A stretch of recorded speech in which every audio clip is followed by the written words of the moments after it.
Y en Washington está un contacto que quedamos en hacer ayer, pero el tiempo de lo de la OEA nos lo consumió, el exministro de Finanzas Jorge Gallardo Zavala, quien espera amnistía de la Asamblea por el caso de Gustavo Noboa Bejarano y la reclama principalmente por lo que él denomina persecución política. Ingeniero Zavala es ingeniero más que economista. Buenos días desde allá. ¿Por qué considera usted que el haberle sacado orden de prisión en 5 días constituye en su caso persecución política? El Código de Procedimiento Penal es muy claro. La Fiscalía tiene hasta 2 años para poder investigar una denuncia. En este caso, investigó, entre comillas, 3 días, cerró la investigación, abrió la instrucción fiscal, la mandó a la Corte, pidió mi prisión y la Corte en menos de 24 horas ordenó mi prisión.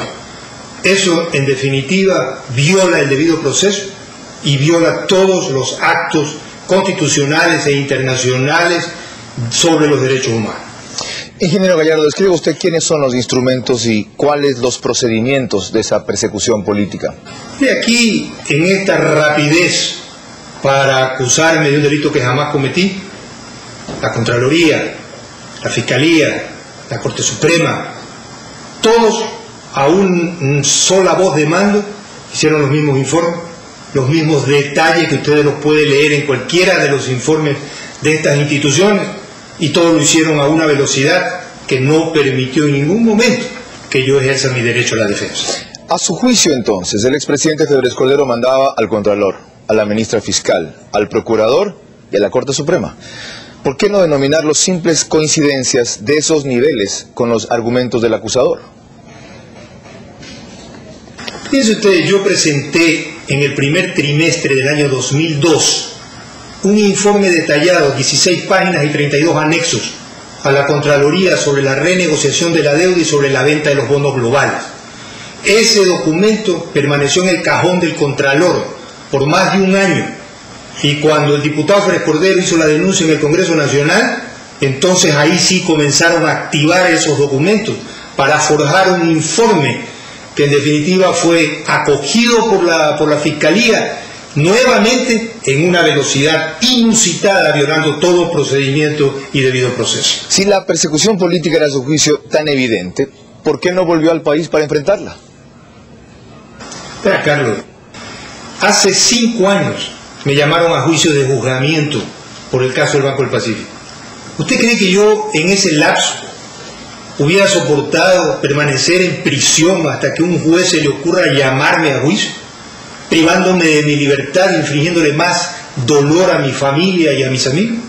Definitivamente no podía hacerlo. ¿Por qué no se me quita la orden de prisión, señor Vera, y se me deja regresar al país para defenderme en libertad? Yo pido que se me levante la orden de prisión, yo regreso a mi país enseguida. Yo no me voy a fugar y voy a salir del país, yo voy a enfrentar los cargos que se me hacen, pero en libertad. ¿No pensó usted que al permanecer en el extranjero se confundía con otros prófugos de la justicia que también alegan persecución política para encubrir sus malos manejos? Usted que yo administré un banco que estaba quebrado, defendiendo los intereses de miles de depositantes. No era dueño del banco, no era accionista del banco, solamente un funcionario velando por los intereses más importantes que tiene una institución bancaria, que son los intereses de los depositantes. Por lo tanto, la perversidad de las órdenes de prisión es que hacen que se confundan a personas honestas como yo con personas que no actuaron pegadas a la ley cuando administraron instituciones financieras. ¿Cómo se explica usted entonces que siendo la amnistía para un acto y todos sus responsables, el presidente Correa solo la haya solicitado para el doctor Gustavo Noboa Bejarano? En el juicio que se ventila por la venta de los bonos, básicamente se habla siempre Gustavo Noboa Bejarano y otros. Y esos otros estamos incluidos todos quienes formamos la Comisión de Renegociación de la Deuda. Eso no quiere decir que al citarlo al doctor Noboa se esté solicitando la amnistía para el hecho y, lógicamente, las personas vinculadas a ese hecho. Finalmente, ¿cómo evitar que la opinión negativa que tienen el presidente de la Asamblea y el presidente de la República sobre la reestructuración de la deuda que usted hizo la confundan con la opinión sobre su caso y si es o no persecución política? No hay un solo informe de Contraloría que cuestione la renegociación de la deuda. no existe absolutamente ningún documento que diga que la renegociación de la deuda fue perjudicial para los intereses del país.